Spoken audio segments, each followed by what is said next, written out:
और इस वक्त एक बड़ी खबर आ रही है। पश्चिम बंगाल में बीजेपी सांसद विधायक पर हमले का मामला सामने आया है। दिल्ली में बंगाल भवन के बाहर बीजेपी का प्रदर्शन लगातार जारी है। इस वक्त एक बड़ी खबर हम आपको बता रहे हैं। पश्चिम बंगाल में बीजेपी सांसद विधायक पर हमले का मामला सामने आया है। दिल्ली में बंगाल भवन के बाहर बीजेपी का प्रदर्शन जारी था और इसी दौरान यह हादसा हो गया। पश्चिम बंगाल में बीजेपी सांसद है जो विधायक पर हमले हो चुके हैं। दिल्ली में बंगाल भवन के बाहर बीजेपी का प्रदर्शन लगातार जारी था और इसी बीच विधायक पर हमले का मामला जो है वो सामने आया हुआ है। तो पश्चिम बंगाल में बीजेपी सांसद विधायक पर हमले का मामला सामने आया है। दिल्ली में बंगाल भवन के बाहर बीजेपी का प्रदर्शन लगातार जारी है और इसी दौरान ये हमला हुआ है। हमलावर कौन है, किसने ये हमला को अंजाम दिया है, किसने ये हमला किया है, इसका फिलहाल अपडेट आना बाकी है। लेकिन पुलिस ने जिस तरह से पुलिस के वैन में आप देख सकते हैं कि बंगाल भवन के बाहर जो प्रदर्शनकारी थे बीजेपी के कार्यकर्ता, सांसद और विधायक, उनको फिलहाल पुलिस वैन के द्वारा हॉस्पिटल में लेकर जाया जा रहा है। तो पश्चिम बंगाल में बीजेपी सांसद और विधायक पर हमला हो चुका है। दिल्ली में देखिए तस्वीरें सामने आ रही हैं। दिल्ली में बंगाल भवन के बाहर की ये तस्वीरें हैं जहां पर बीजेपी की ओर से प्रदर्शन जारी था और इसी बीच ये हमला जो है वो किया गया है। कल बंगाल में हिंसा हुई थी और इसी के चलते आज दिल्ली में इसके विरोध में प्रदर्शन लगातार जारी था बीजेपी के कार्यकर्ताओं की ओर से। और इसी प्रदर्शन के दौरान हमलावर वहां पहुंचे। ये हमला किसने किया, हमला को अंजाम किसने दिया, फिलहाल इसकी जानकारी सामने नहीं आई है। लेकिन जिस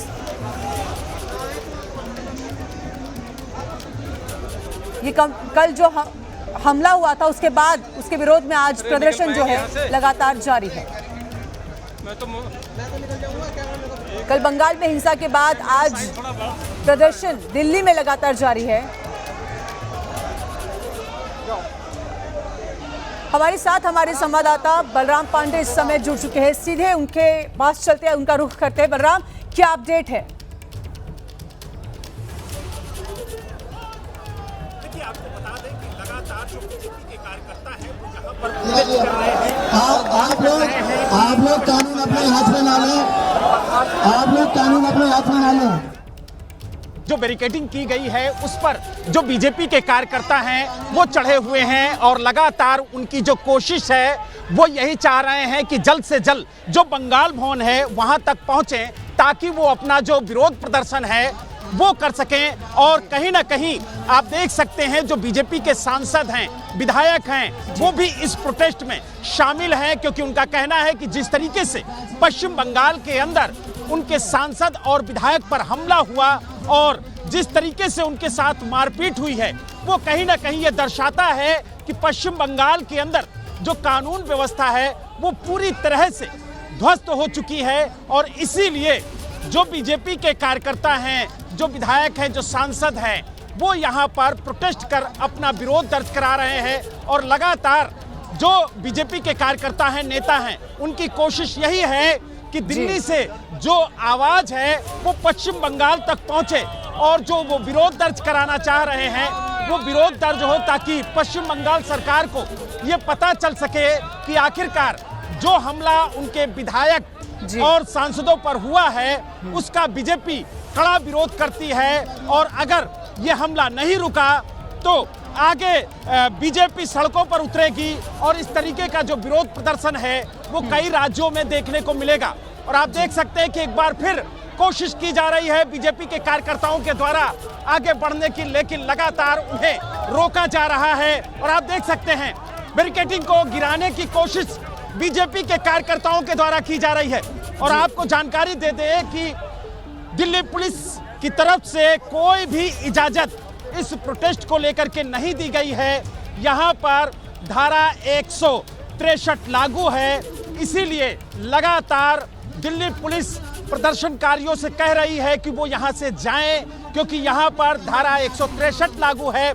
ऐसे में यहाँ पर प्रोटेस्ट करना पूरी तरह से गैरकानूनी है। और आप देख सकते हैं कि किस तरीके से जो दिल्ली पुलिस के अधिकारी हैं वो यहाँ पर अनाउंस करते हुए आपको नजर आएंगे। लेकिन सवाल यहाँ आप पे लोग यही कानून खड़ा अपने होता है कि जब दिल्ली पुलिस की ओर से परमिशन नहीं थी, इजाजत नहीं थी, तो इतने लोग इकट्ठा कैसे हुए एक साथ?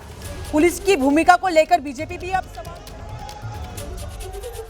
हाँ बहादुर, वो एक पूरे सिंडिकेट का सरगना था।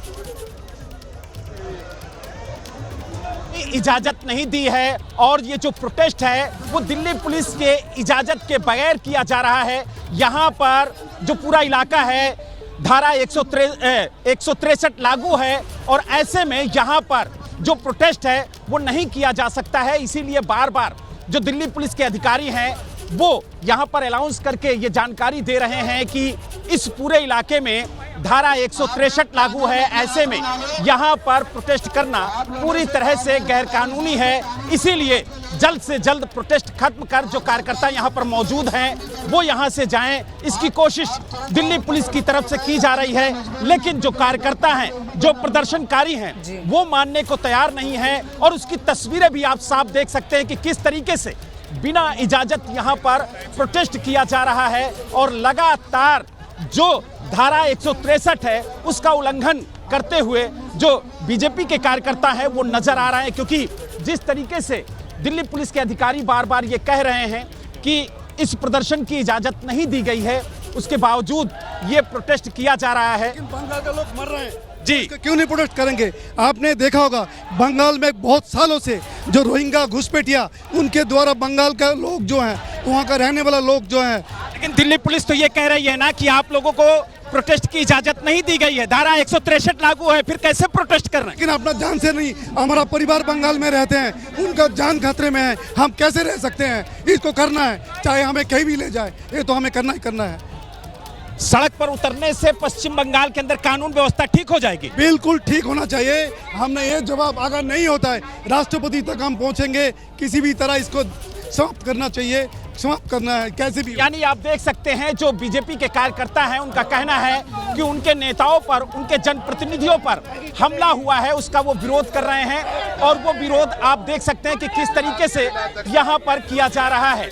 आप लोगों को इजाजत नहीं दी गई है, उसके बावजूद आप लोग प्रोटेस्ट कर रहे हैं। मैं इसलिए उसने हमारे एमपी को मारने की इजाजत ली थी, उन कार्यकर्ताओं ने, उस ममता बनर्जी ने भारतीय जनता पार्टी को पीटने की इजाजत ली थी।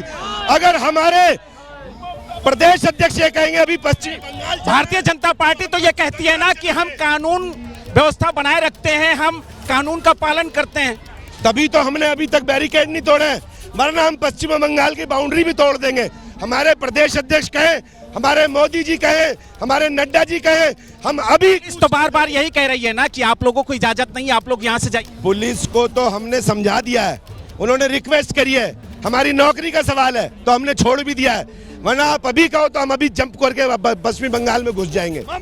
यानी आप देख सकते हैं जो बीजेपी के कार्यकर्ता हैं, नेता हैं, उनका कहना है कि पुलिस ने इजाजत भले न दी हो लेकिन हम यहाँ पर प्रोटेस्ट करेंगे क्योंकि हमारे नेताओं और विधायकों, सांसदों के साथ मारपीट हुई है, उसका विरोध हम करेंगे। और आपने देखा कि किस तरीके से यहाँ पर जो बीजेपी के कार्यकर्ता हैं वो अग्रेसिव नजर आ रहे हैं, लगातार इसका विरोध कर रहे हैं और उनकी कोशिश है कि जल्द से जल्द ये जो बैरिकेडिंग की गई है इसको हटाया जाए और वो अपना जो प्रोटेस्ट है वो बंगाल भवन के बाहर कर सके। और आप देखिए यहाँ पर किस तरीके से नारेबाजी की जा रही है, किस तरीके से पश्चिम बंगाल सरकार के खिलाफ लोग धरने पर बैठ रहे हैं और कोशिश यही है कि जल्द से जल्द जो एक संदेश देना है पश्चिम बंगाल सरकार को, वो संदेश जाए कि किस तरीके से इस हमले का विरोध भारतीय जनता पार्टी के कार्यकर्ता और पार्टी कर रही है।